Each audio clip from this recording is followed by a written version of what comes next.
Imagine a campus where students have no structured support system, no leadership training, and no close-knit peer network.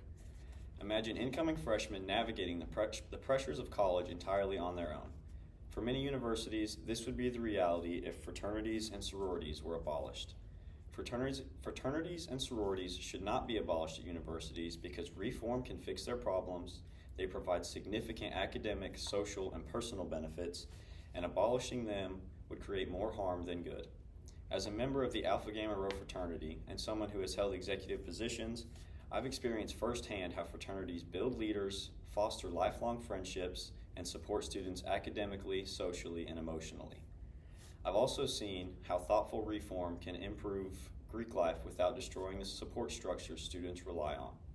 Today we'll look at why reform is more effective than abolition, how Greek organizations contribute positively to campus life, and why eliminating them would ultimately harm students and communities. First, let's look at why reform, not removal, is the best way to address the challenges within Greek life.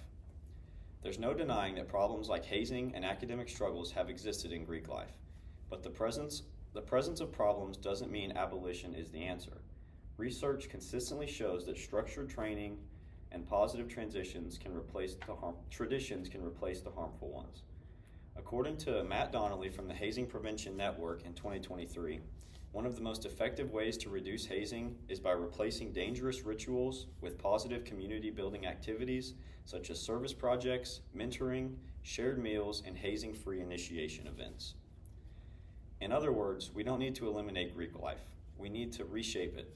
This is supported by Hank Newertz's work in Hazing, Destroying Young Lives, published by Indiana University Press, which explains that encouraging bystander intervention, mandating alcohol-free fraternity houses, and increasing transparency through public reporting of hazing incidents. These reforms make organizations safer without taking away the benefits they offer. Reform acknowledges reality. Problems exist, but solutions also exist. Solutions grounded in education, accountability, and culture change. Now that we've seen how reform can effectively address the issues, let's look at the many benefits fraternities and sororities bring to students and campuses. What many critics overlook is the overwhelming evidence that Greek organizations support student wellness and success. In Heroic Fraternities, published in 2023, researcher Anthony Bradley reports that fraternity members experience significantly higher levels of positive mental health than unaffiliated students. A nearly 80% rate that their well-being is good or excellent. He also notes that fraternity men are more likely to seek help when they need it, often turning first to a brother or a counselor. Academically and professionally, Greek life continues to make a measurable difference. Clint Justin Coulter, a researcher at the University of Alabama, explains that active fraternity members show stronger academic performance, a higher sense of belonging, and increased personal and professional development. For many students, Greek life is the first place they learn how to lead, manage conflict, build relationships, and take responsibility. Whether it's leadership roles, study hours, philanthropy, or peer accountability, these organizations push students to grow in ways that classes alone cannot. While the benefits are clear, critics might still argue for abolishing Greek life. So what would actually happen if it disappeared? Abolishing fraternities and sororities would not solve the problem people worry about. It would actually remove millions of dollars, thousands of leaders, and essential support systems that benefit campuses and surrounding communities. Economist William Even and Austin Smith found in their 2022 Journal of Human Resources that fraternity members contributed 3.8 million hours of community service and raised more than $20 million for philanthropic causes in a single year. If fraternities disappeared, so would that impact. And when it comes to academics, abolition is not a one-size-fits-all solution.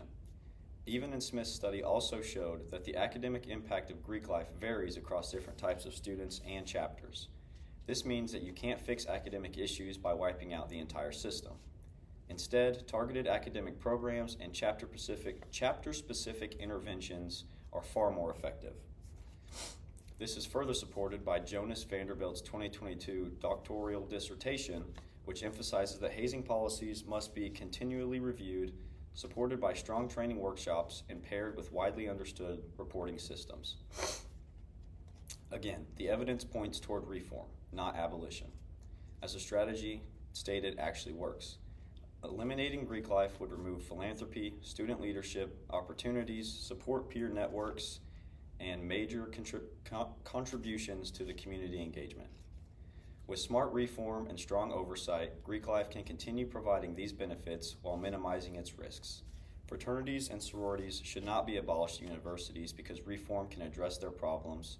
They provide substantial academic, social, and personal benefits, and eliminating them would cause more harm than good.